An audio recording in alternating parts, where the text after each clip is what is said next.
Welcome to Productive Joy with Dr. Christie, where fun meets action.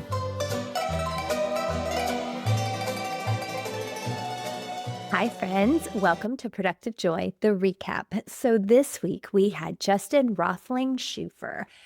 The word I would use is passion.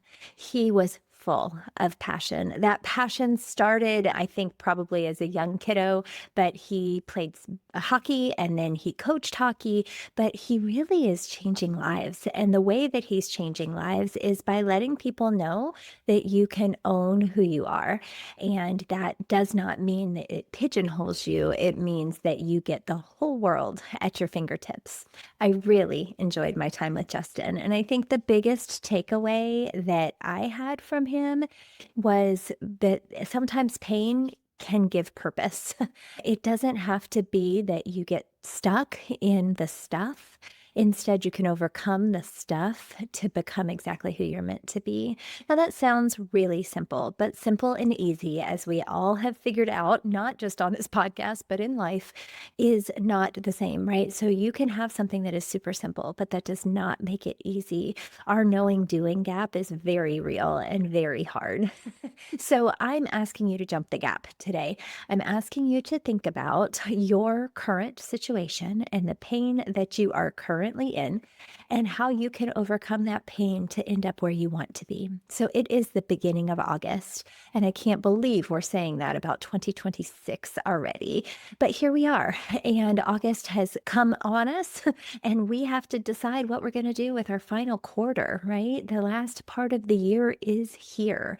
So I don't know what some of your goals were for 2026, but I do know that it's really easy to lose sight of them because we get busy, life happens, and then we forget completely that there were things that we really set out to do.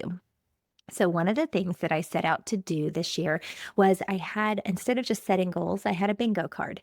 And my bingo card was intended to remind me that there were certain things that I really wanted to accomplish and not just to set New Year's resolutions in January. Well, here it is, August, and my bingo card's right over here. I don't have bingo yet, but I have at least 2 things on every line, which I think is pretty good. And I am finding that the more I focus on the things that I want to accomplish, the more those things get done. Now, that does not mean that everything happens easily or that it's butterflies and bubbles. It does, though, mean that pain that Justin was talking about has purpose. And when I get stuck in things or when I have new situations or circumstances, I can overcome them because it's a choice.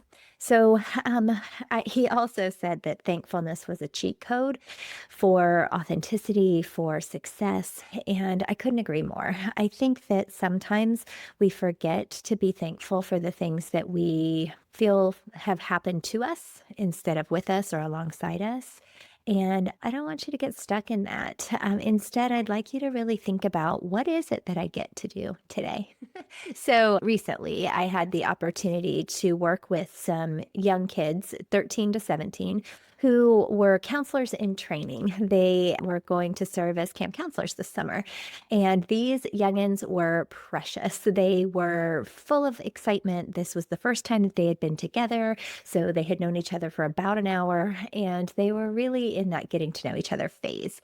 And that's what they brought me in to do, was to do some activities with them so that they could get excited about the summer they were going to spend together. And one of the things that I talked to them about really was probably as much for me as it was for them. And that's the difference between I have to and I get to, I choose to, I want to. So this is a nod to Amy Kemp. She was the first one that said it in this way to me, and it really stuck. But then I was able to use it with these students as well. So the difference between I have to go to this meeting, I have to do this report, I have to be in this space, to I get to, I choose to, I want to, I get to be a part of this new committee. I want to serve in this way. I choose to be present in this space. I think that makes all the difference in the world. So looping back to our friend Justin and recognizing that there is going to be some pain, but you get to decide where that takes you, is that joy is a choice. And it's a state of being. It is the way that we get to show up. And if you look at it that way, really awesome things happen. So that's my challenge to you today is to look at your current situation, whatever it might be, and recognize that you get to be in this space and you get to choose what the outcome is going to be. So be a little like those counselors in training and recognize that you get to do these things, whatever these things are, and you are choosing excellence today.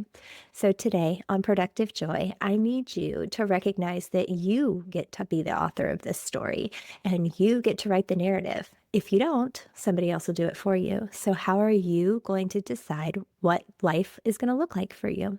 So, today, as always, I'm challenging you to do something with this information because if you don't, then it was just a nice couple minutes of listening to Christie talk.